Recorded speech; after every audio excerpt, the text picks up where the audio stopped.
On the last part, the Red Ribbon Army Elite Force meet the Ginyu Force. After learning of the Saiyan's demise from Android 19, the Ginyu Force decided that they would take over and conquer planet Earth to sell it for profit.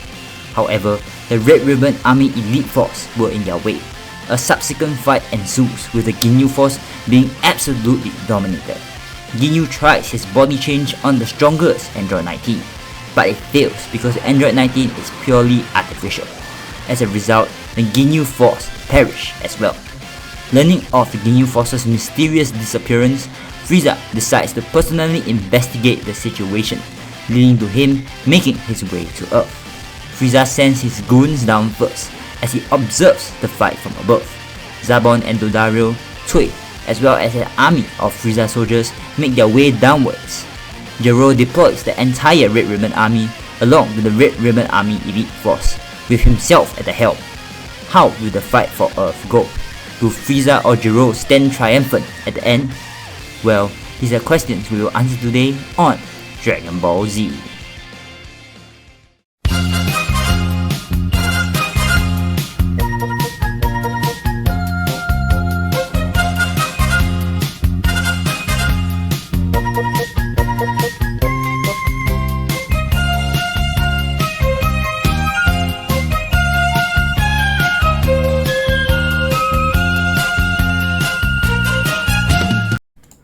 Frieza's army versus the Red Ribbon Army. The average Frieza soldier has a power level of 1300, which is actually pretty high. But during the past few years, Gero hasn't been standing idly by.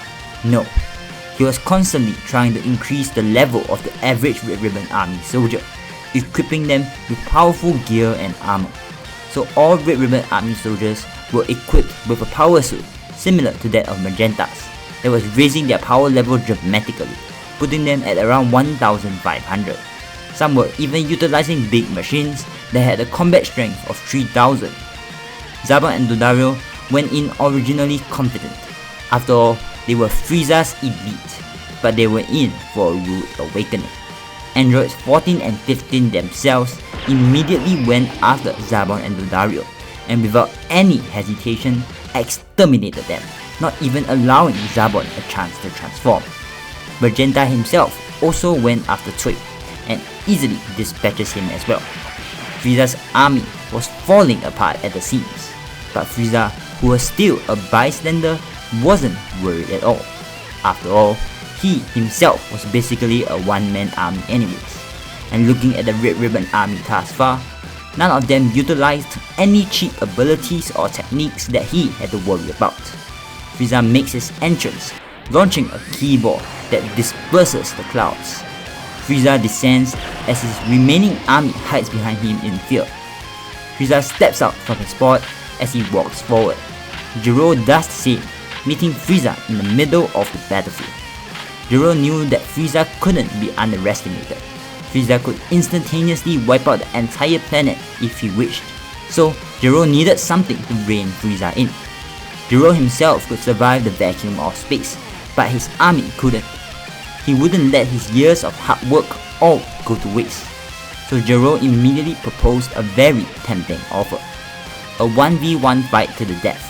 But during the fight, Frieza couldn't resort to destroying the planet. If Gero loses, the entire Red Ribbon Army, along with the entire planet Earth, would surrender and go under Frieza's rule. If Frieza loses, however, Frieza's army will leave planet Earth and never come back. Frieza laughs mockingly. He had utmost confidence in his abilities. He will make sure that this Gero person faces utter terror and horror that he has never felt before. The fight quickly commences, Frieza only sticking to his first form for now, which he immediately realizes isn't enough as Gero easily repels all of his attacks. Gero also wasn't taking the fight seriously at all. If he wanted to, he could eradicate first form Frieza right here and then, before Frieza even had a chance to transform. But Gero had never faced a challenge before, ever since he had become an android. Frieza would serve as testing grounds for how high his own power could go. Frieza transforms into his second form, however that form does nothing to Gero either. Frieza decides to show off his third form transformation. However, Zero was still unfazed by anything Frieza threw out. Frieza was secretly getting a little worried, but he shakes off his concerns. After all, his final form was leagues above anything he had shown prior. Frieza decides to finally go all out, going to his final form and even going straight to 100%. Full Power Frieza launches a barrage of punches at Zero, his punches literally shaking the entire planet. Zero was surprised by Frieza's sudden power jump and tries to dodge Frieza's punches, but Frieza's speed has finally caught up to Zero's as Frieza lands a devastating punch on Zero, sending Zero flying back. Zero catches himself in the air as he smiles. Finally a worthy opponent to test his true strength. Zero holds nothing back as this time he goes on the offensive, kicking, punching, attacking Frieza relentlessly. Frieza tries to block Zero's attacks, but Zero constantly bypasses his defense, managing to hurt Frieza greatly. Frieza lands on the ground, heaving and weaving. He was in a state of denial and anger. He couldn't believe that Zero was actually above him in terms of power. However, Frieza immediately concocted a plan. He needn't follow the rules of this fight that Zero had set. After all, he was the only one that could survive the vacuum of space. Frieza smiles as he charges up an attack and launches it downwards. However, Zero had already predicted something like this would happen. He lunges forward and goes in front of the Ki Blast, hand stretched outwards as he completely absorbs and nullifies it. Frieza stares in shock. However, that would be the last thing that Frieza ever sees, as Zero launches an I-beam cutting straight through Frieza's body. Frieza dies right there on the spot. Seeing their leader get mercilessly slaughtered causes the rest of Frieza's army to surrender to Dr. Gero. Gero takes charge of the rest of Frieza's forces, and that was when Frieza's secondary advisor Kikono informs Zero about the other potential threats, like Frieza's father King Ko, as well as the remaining Frieza forces over at Frieza Planet 79. It's safe to say that King Ko stands absolutely no chance against Zero, so Zero easily takes over the entire Frieza force.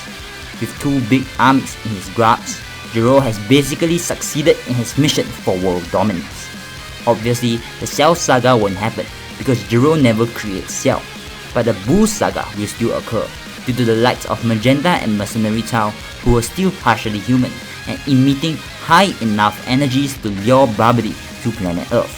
Babidi, with his mind-controlling magic, is a force to be reckoned with, but unfortunately for Babidi, as soon as Babidi even enters Earth's atmosphere, Zero is immediately alerted to his presence, and Babidi's magic is rendered useless against artificial beings like androids 14, 15, and 19. Dabura and then Babidi are killed successively. Meanwhile, without a Saiyan on Earth, Beerus has no incentive to ever travel to Earth, and with Zero's iron grip over the Frieza Force, no Frieza supporter will ever get their hands on the Dragon Balls to revive Frieza, not like there were any left on Earth anyways. Without Goku's meeting with Zamasu, Zamasu isn't pushed to become Goku Black, and Zero will never ever meet Zenon anyways. Just like that, we reach the end of this series. Hope you guys enjoyed, and I'll see you all in the next one.